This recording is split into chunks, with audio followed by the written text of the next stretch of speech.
작년 10월에 평신도의 신앙적 욕구 조사 발표가 있었습니다. 세계의 기독교 연구소에서 우리 평신도들은 어떤 신앙적 욕구를 가지고 있을까? 거기에 대해서 알고자 설문조사를 한 것입니다.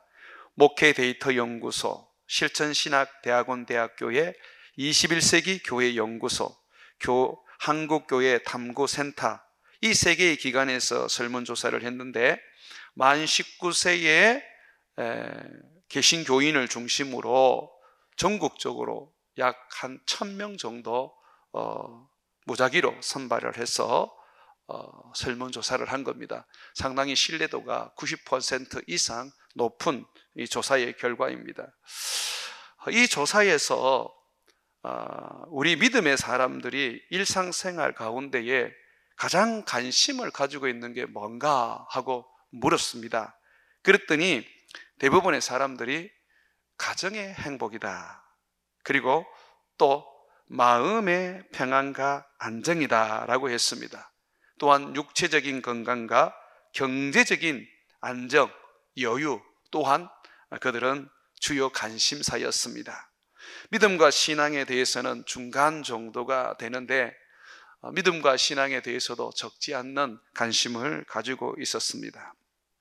이렇게 많은 그리스도인들이 일상생활 속에서 관심사가 가정의 행복, 마음의 평화, 육체적 건강, 경제적 안정이다 보니까 목사에게 요구하고 원하는 설교도 상당히 뚜렷했습니다. 많은 사람들이 제일 원하는 설교는 하나님의 축복과 형통한 삶이었습니다. 그걸 이어서는 위로와 평안에 관한 설교를 원했습니다. 신앙도가 높으신 분들은 믿음과 순종에 대하여 설교하기를 원한다고도 대답을 했습니다. 이 설문조사를 보게 되면 목사에게 원하는 설교가 결국은 축복, 형통, 위로, 평안이라는 겁니다. 그러면서도 목사에게 듣고 싶지 않는 설교, 이 설교가 있는데 가장 사람들이 듣고 싶지 않는 설교는 복음 전파와 해외 선교였습니다. 그래서 제가 가장 듣기 싫은 설교를 하는 사람으로 제가 깨닫게 되었습니다. 저는 여러분들에게 이 복음 전파와 선교에 대한 설교를 참 많이 하지 않습니까? 그러다 보니까 여러분들이 참 그 설교를 들을 때마다 힘에 겨웠구나 하는 생각을 하게 되었습니다. 그러면서 나름대로 좀 고민이 됐어요. 저도 여러분을 좀 기쁘게 해드리고 싶고 행복하게 해드리고 싶고 교회에 오면 뭔가 좀 마음에 담을 수 있는 좋은 그런 말도 해드리고 싶거든요. 그래서 이 설문조사를 가지고 저 나름대로 고민을 했습니다. 그러면 나도 설교를 이제 좀 복으로 좀 바꿀까? 위로와 평안으로 좀 설교를 바꿔서 할까? 하는 그런 생각들을 했습니다. 짧은 생각을 제가 했습니다.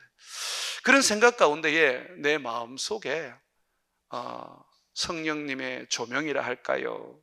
아니면 어떤 성령님의 안타까움이라 할까요? 성령님의 소리가 들렸습니다.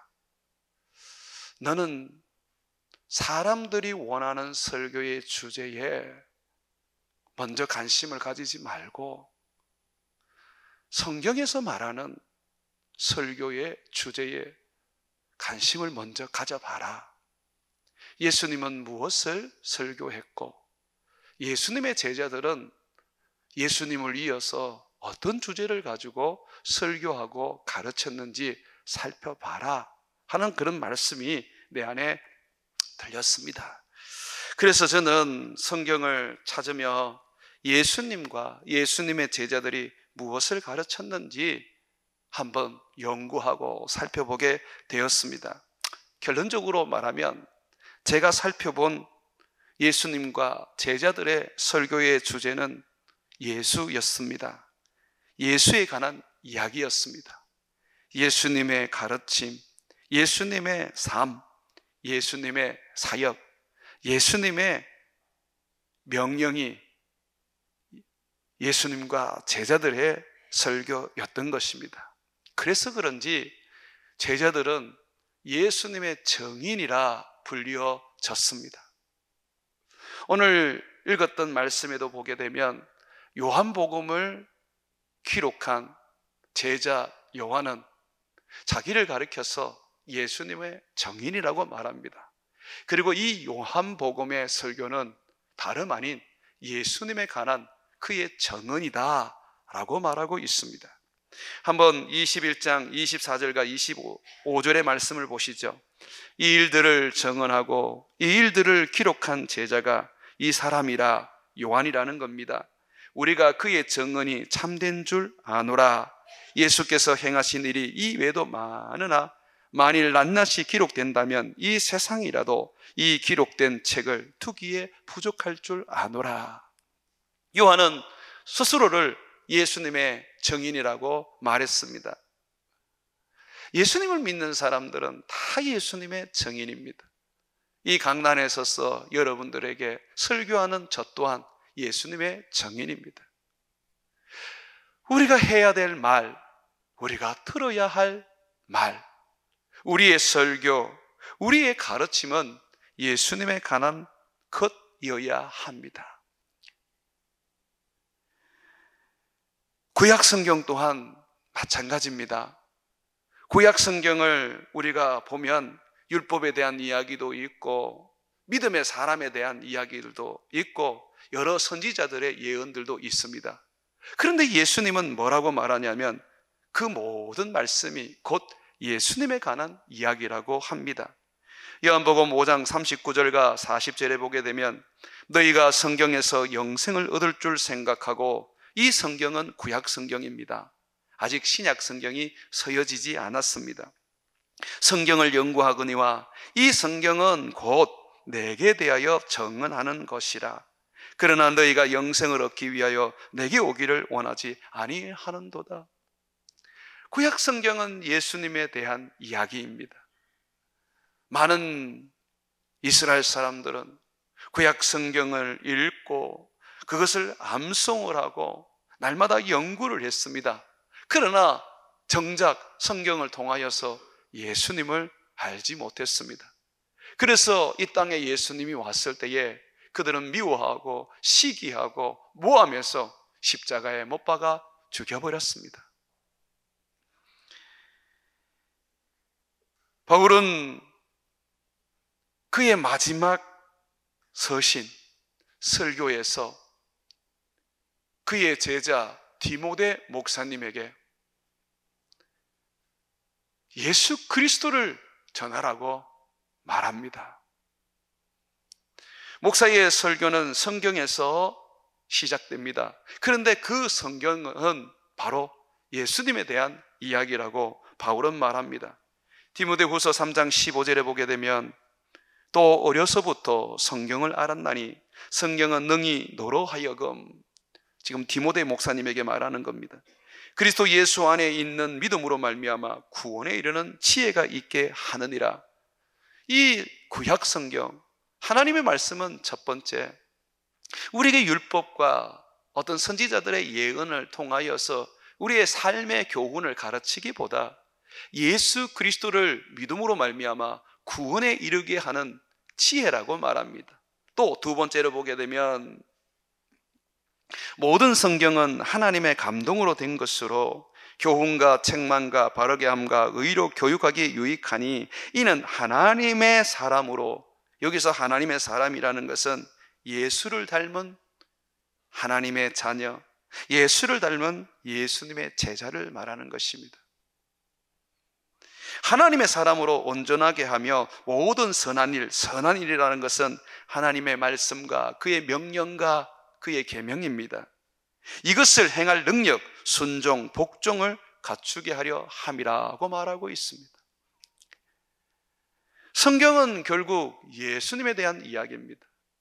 예수님을 가르치고 예수님의 이 교훈과 삶과 명령과 사역과 계명을 가르쳐서 우리로 하여금 순종하고 복종해서 예수님을 닮은 작은 예수, 하나님의 자녀, 예수님의 제자 만들게 하는 것입니다.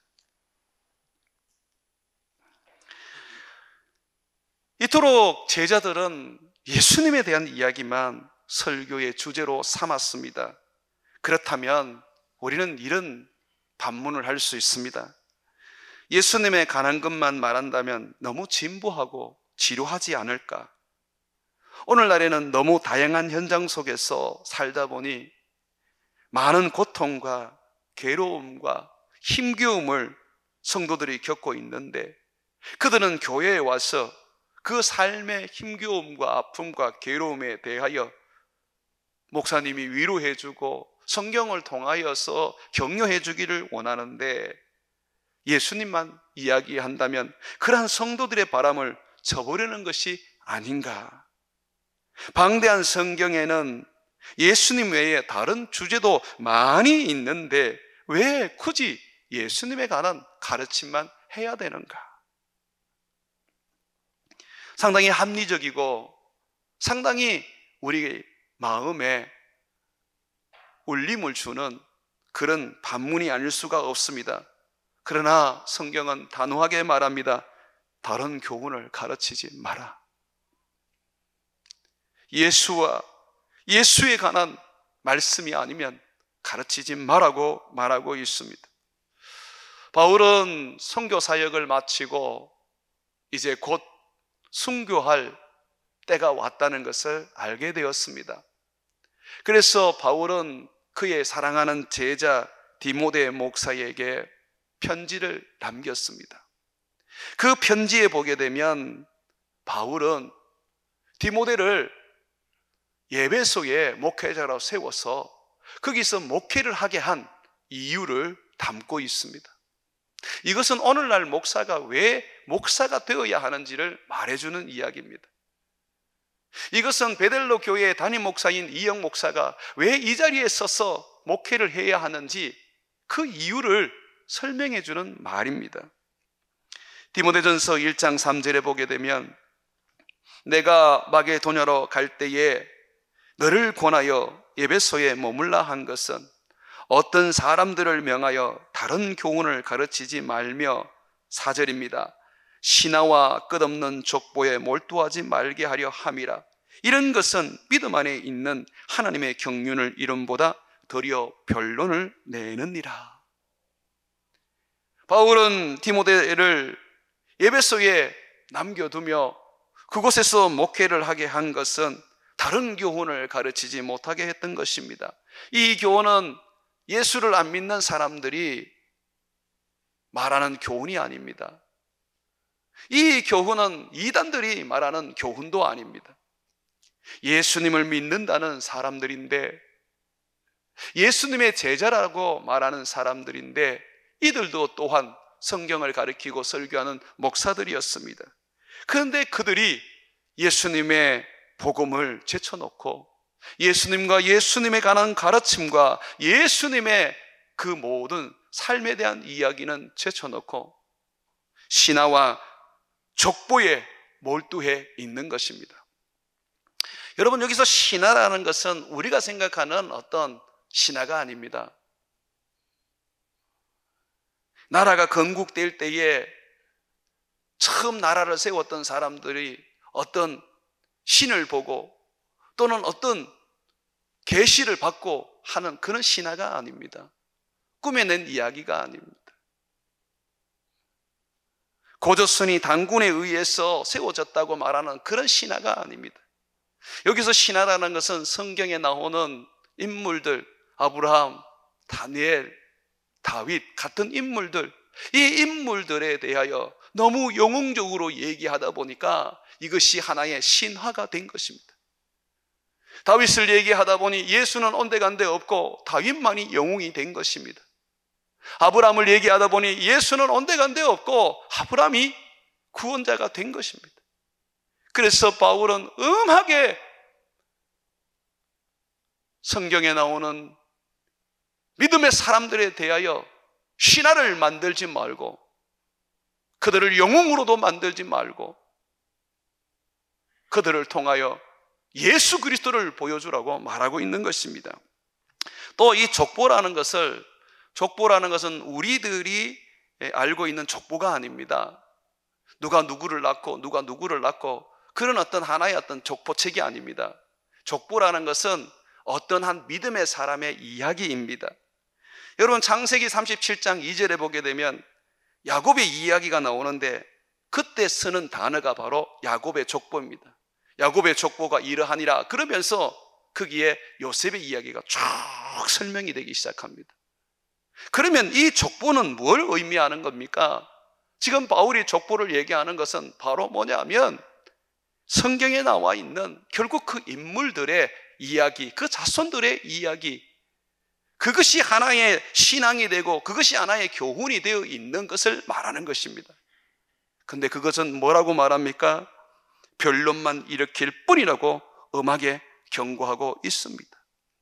그래서 바울은 디모데에게 네가 에베소의 목사로 목회하면서 너는 예수를 가르쳐라. 예수님의 가르침과 예수님의 삶과 예수님의 계명과 예수님의 명령을 가르쳐라 라고 말한 것입니다. 실질적으로 바울은 당대의 가장 뛰어난 석학 중에 한 사람이었습니다. 말의 능력이 있었고 지혜에는 뛰어난 사람이었습니다. 그럼에도 불구하고 그는 오직 설교를 할 때, 예수님을 가르치는 성경 공부를 할 때 그는 오로지 예수만을 전했습니다.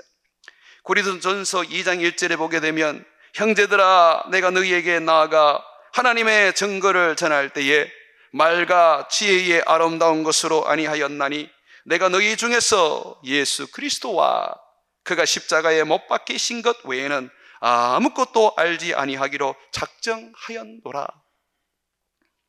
바울은 교회를 세울 때에 특별히 지식이 가득한 사람들이 있는 곳, 문화적으로 앞서 있는 그런 곳, 그런 곳에서는 더더욱 자기가 가지고 있는 지식과 철학과 그리고 구약의 율법을 다 내려놓고 오직 십자가만을, 오직 예수 그리스도만을 전했던 것입니다. 왜 그렇습니까? 고린도전서 2장 18절에 보게 되면 십자가의 말씀이 멸망받는 자들에게는 미련하게 보이지만 구원을 받는 우리에게는 하나님의 능력이라고 말하고 있기 때문입니다.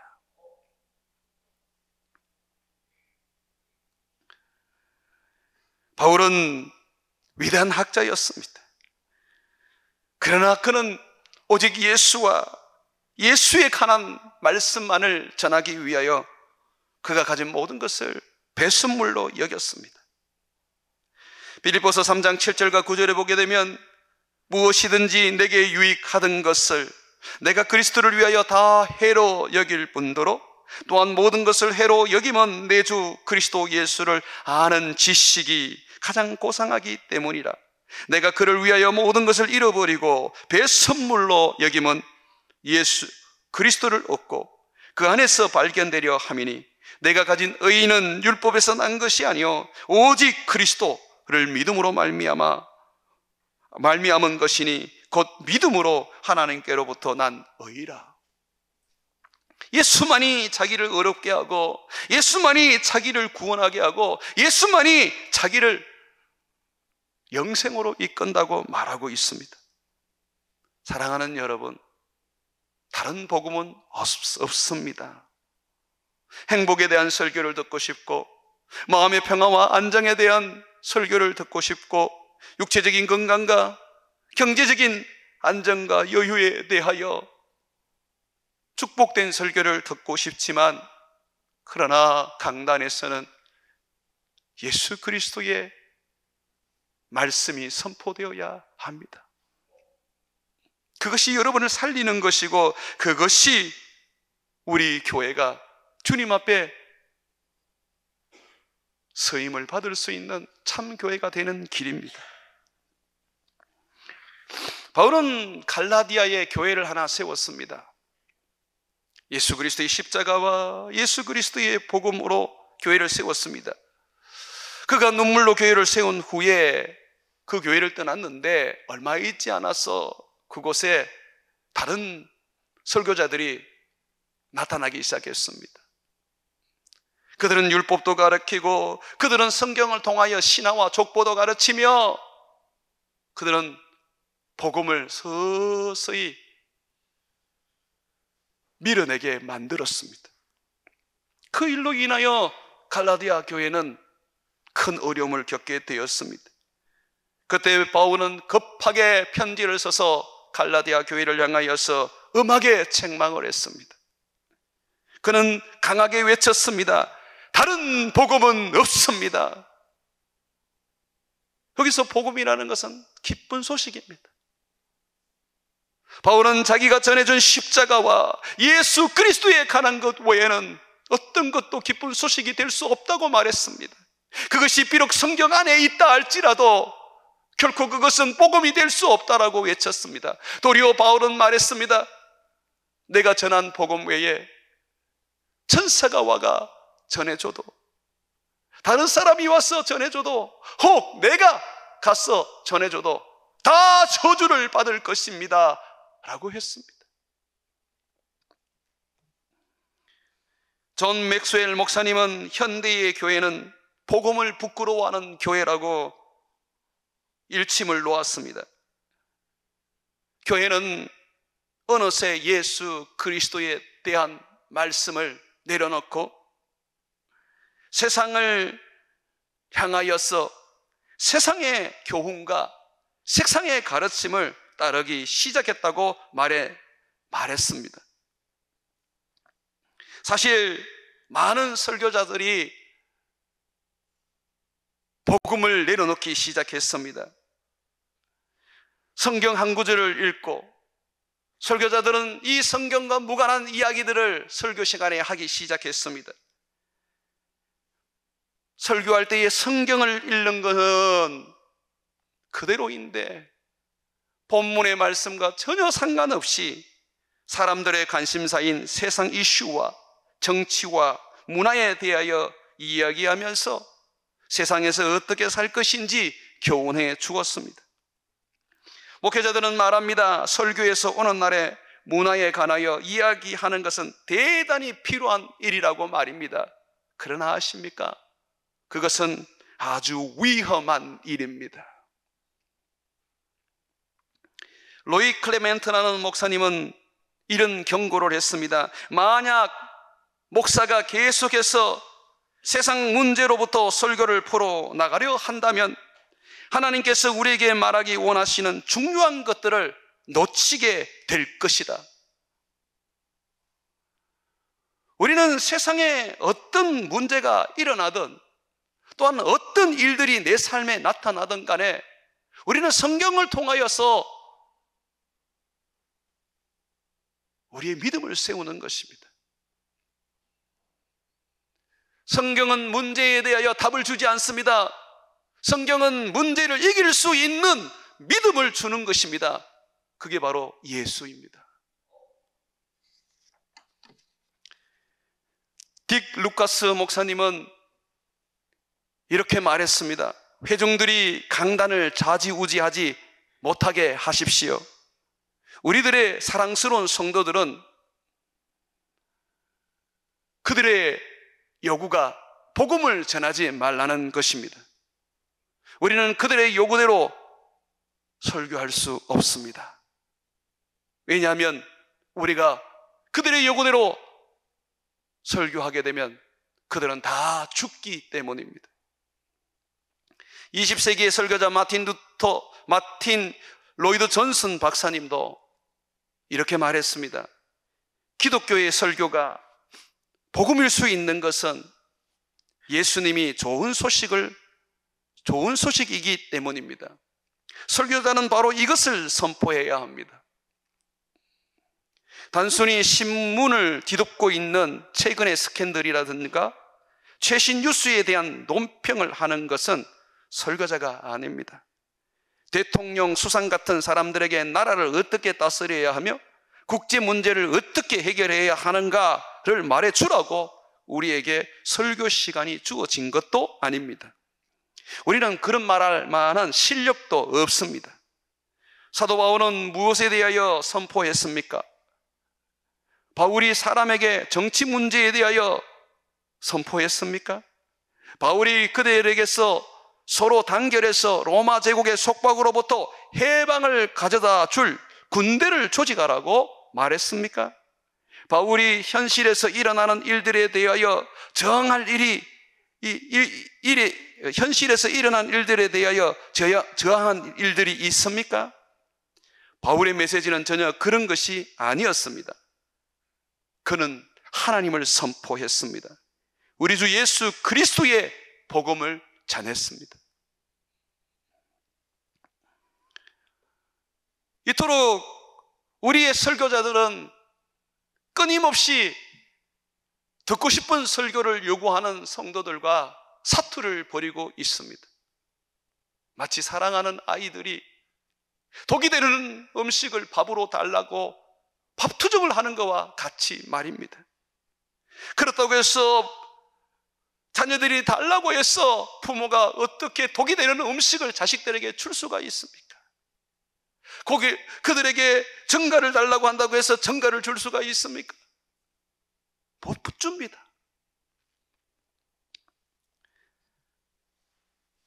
일부 학자들은 교회를 향하여 경고합니다. 설교자가 복음만을 말하면 교인들은 교회를 떠나갈 것입니다. 그러나 이것은 당연한 일입니다. 예수님이 설교할 때도 수많은 사람들이 예수님을 떠났습니다. 하루는 예수님께서 오병이어의 기적을 일으키셨습니다. 떡 5개와 물고기 2마리 가지고 남자만 5,000명을 들판에서 먹였습니다. 정말 놀라운 기적이었고 모세 이후로 본 적이 없는 기적이었습니다. 그래서 사람들은 죽자 살자 예수님을 따라다녔습니다. 그런 예수님은 그들에게 이렇게 설교하셨습니다. 내가 내 살을 먹고 내 피를 마셔야 영생을 얻는단다. 예수님은 자기를 의지하고 자기를 믿어야 하고 자기를 힘입어야지만이 천국에 들어갈 수 있다고 말했습니다. 근데 그 얘기를 들었던 수많은 유대인들은 예수님의 제자가 되고자 했던 자들과 제자라고 스스로 말했던 자들은 다 떠나가기 시작했습니다. 예수님의 설교가 마음에 들지 않았습니다. 예수님께서 자기들에게 어떻게 로마를 점령하고 새 나라를 만들 것인지 그런 얘기를 해주기를 원했습니다. 식민지 속에서 억압받고 고통받고 경제적으로 괴로움을 당하는 그들에게 새로운 나라, 새로운 풍요로운 삶을 약속해 주기를 원했습니다. 그런데 예수님은 십자가에서 죽는다고 말씀했습니다. 내 살을 먹어야지 살고 내 피를 마셔야지 구원을 얻는다고 말씀했습니다. 사람들은 그 설교를 외면하고 결국은 다 떠나버렸습니다. 요한복음 6장 66절에 보게 되면 그때부터 예수님이 그 설교를 하신 이후로부터 그의 제자 중에서 많은 사람이 떠나가고 다시 그와 함께 다니지 아니하더라고 말하고 있습니다. 예수님께서는 내 양은 내 음성을 듣는다고 말씀하셨습니다. 예수님의 말씀, 복음, 그 생명 있는 말씀은 오직 예수님의 양들이 듣는 것입니다. 예수님의 복음을 듣고도 반응하지 못하고 다른 것을 요구한다면 그는 예수님의 양이 아닐 수도 있습니다. 예수님의 양과 예수님의 양이 아닌 것을 구별하는 것은 오직 예수님의 가르침과 복음밖에 없습니다. 어떤 분은 예수님의 복음을 듣고 그 생명이 살고 그 영혼이 살고 세상을 이길 수 있는 힘도 가지게 됩니다. 그러나 어떤 분은 그 복음을 듣고 도리어 성질과 짜증과 마음의 괴로움을 가지기도 합니다.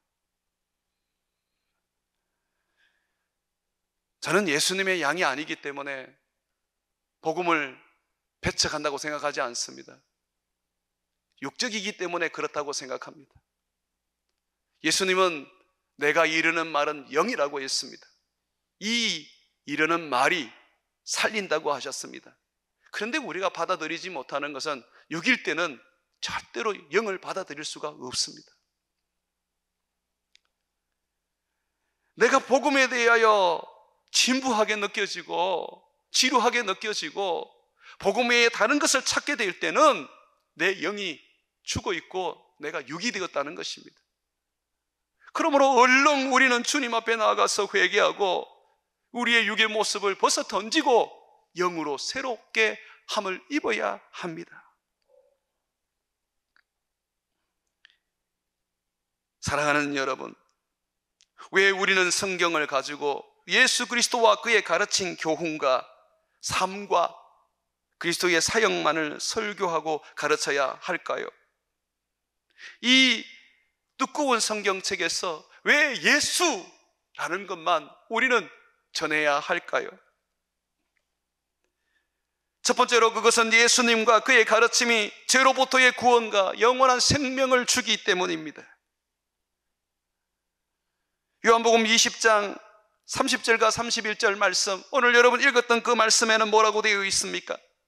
예수님께서 제자들 앞에서 이 책에 기록되지 아니한 다른 표적도 많이 행하였으나 오직 이것만을 기록한 것은 너희로 예수께서 하나님의 아들 그리스도이심을 믿게 하려 함이요, 예수님이 우리의 구원자, 하나님의 아들로서 우리를 살리기 위하여 오신 분임을 믿게 하려는 겁니다. 두 번째로 또 너희로 믿고 그 이름을 힘입어 생명을 얻게 하려 함이라고 했습니다.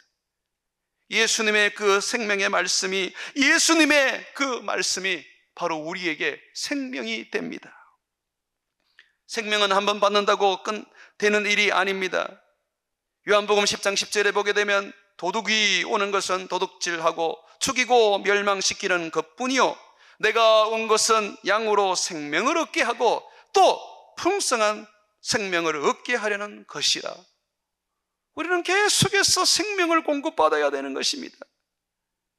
그렇지 않으면 우리의 생명은 꺼져가게 되어 있는 것입니다.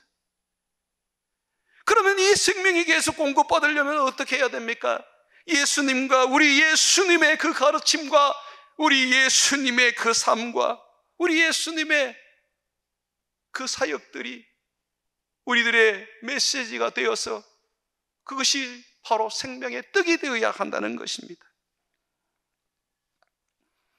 또한 우리가 예수님과 예수님의 가르침만을 배우고 설교자는 그것만을 설교해야 되는 이유는 천국에 들어가는 믿음 때문입니다. 믿음은 그절로 생기지 않습니다. 성경을 다 읽는다고 해도 믿음이 생기지 않습니다. 24시간 금식하며 기도한다고 해서 생기지 않습니다. 믿음은 오직 그리스도의 말씀, 예수님에 관한 말씀을 듣고 깨달을 때에 믿음이 생겨나는 것입니다. 로마서 10장 17절에 보게 되면 그러므로 믿음은 들음에서 나고 들음은 그리스도의 말씀에서 말미암으니라고 말하고 있습니다. 그러니 성도들이 세상을 이기게 하려면 물질적인 고통과 사람들로 인한 괴로움과 세상의 많은 환난과 이 재난들을 이기게 하려면 믿음밖에 없습니다. 믿음만이 세상을 이기는 힘입니다. 믿음으로 홍해를 가르고 믿음으로 바위를 깨트리고 믿음으로 죽은 것도 살리기 때문입니다. 그리스도의 말씀이 아니면 믿음은 고사하고 도리어 마음이 부패하여져서 마침내 진리를 잊고 지옥에 들어가게 됩니다.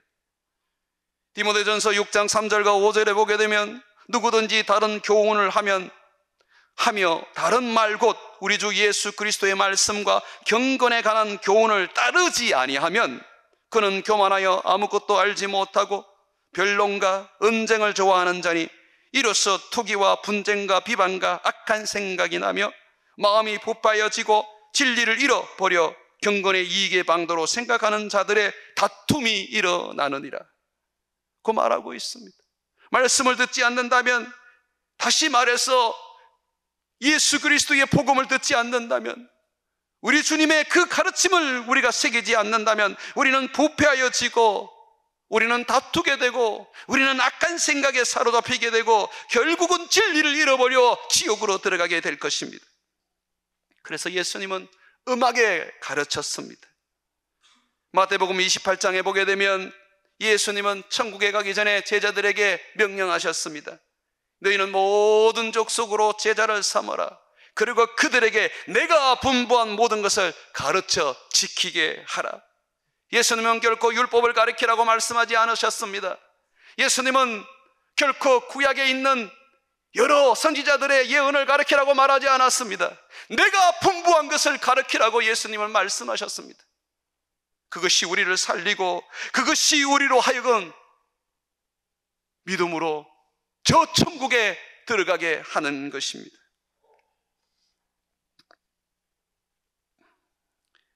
디모데후서 4장 3절과 1절에 보게 되면 바울은 마지막 죽음을 앞두고 그의 사랑하는 제자 디모데 목사에게 엄히 명령합니다. 디모데후서 4장 3절과 4절에 보게 되면 하나님, 디모데후서 4장 1절부터입니다. 하나님 앞과 살아있는 자와 죽은 자를 심판하실 그리스도 예수 앞에서 그가 나타나실 것과 그의 나라를 두고 엄히 명하노니 너는 말씀을 전파하라. 여러분, 이 말씀은 그리스도의 말씀입니다. 때를 얻든지 못 얻든지 항상 힘쓰라. 범사의 오래 참음과 가르침으로 견책하고 경계하며 권하라. 때가 이르리니 사람이 바른 교훈을 받지 아니하며 기가 가려워서 자기의 사욕을 따를 스승을 많이 두고 또 귀를 진리에서 돌이켜 허탄한 이야기를 따르리라. 그러나 너는 모든 일에 신중하여 고난을 받으며 전도자의 일을 하며 내 직무를 다하라. 교회들이 허탄한 이야기를 듣게 될 것입니다. 교회들이, 성도들이 듣고 싶은 이야기들을 하는 목사로 가득하게 될 것입니다. 그러면서 서서히 지옥의 늪에 빠져들어가는 것도, 죽어가는 것도 모른 채 모두가 죽게 될 것입니다. 그러므로 오늘날 많은 기독교인들이 그들의 설문조사에서 원하는 것처럼 목사는 행복과 마음의 평안과 안정과 건강과 경제적인 여유에 대하여 설교하기가 어렵습니다. 그렇게 하면 여러분들에게도 사랑받고 여러분들 마음도 행복할 것이지만, 그러나 그것은 우리 모두를 멸망으로 가게 하는 것입니다. 싫어해도, 듣고 싶지 않아도, 목사가 미워져도 목사는 어쩔 수 없이 그리스도의 복음을 전할 수밖에 없는 것입니다. 그래서 목사에게는 설교라는 것은 특별한 것입니다. 목숨과 같습니다. 목사의 설교는 결코 하나님을 기쁘게 하고 하나님을 만족케 하는 것이지 사람을 만족시키는 게 아닙니다. 그래서 복음을 전하는 것입니다. 갈라디아서 1장 10절에 바울은 이렇게 말합니다. 이제 내가 사람들에게 좋게 하랴, 하나님께 좋게 하랴, 사람들에게 기쁨을 구하랴. 지금까지 사람의 기쁨을 구하였다면 나는 그리스도의 종이 아니니라. 저도 많은 갈등을 느낍니다.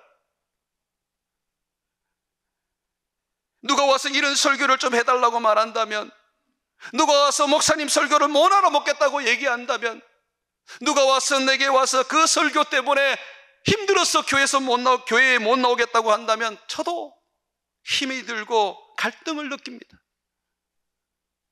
한 말 뒤로 물러나 줄까?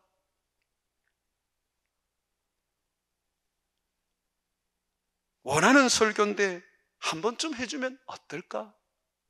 그런 유혹이 저에게도 옵니다. 그러나 저는 압니다. 그것이 결국은 나와 여러분을 죽이는 것입니다.